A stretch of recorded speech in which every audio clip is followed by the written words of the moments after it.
Absolutely, Lester. These dangerous suspects were arrested in Idaho without further gunfire after investigators say they may have killed 2 people while on the lam. They managed to ditch their first getaway car and hop into another. Investigators now piecing together their movements over the last day and a half.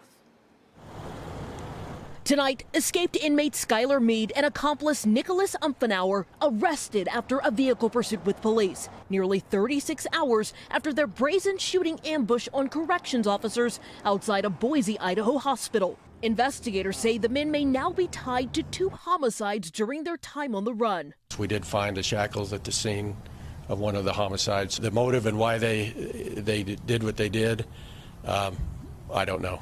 The men taken into custody in Twin Falls, Idaho, nearly 130 miles from the hospital, where 3 officers were shot during the initial escape.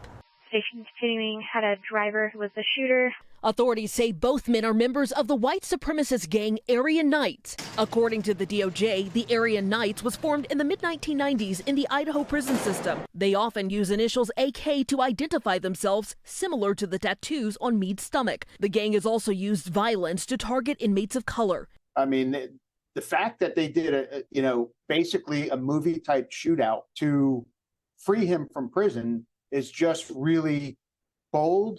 And it means that they've been planning it for a while. Authorities now turning their investigation to how they pulled off the coordinated attack and escape.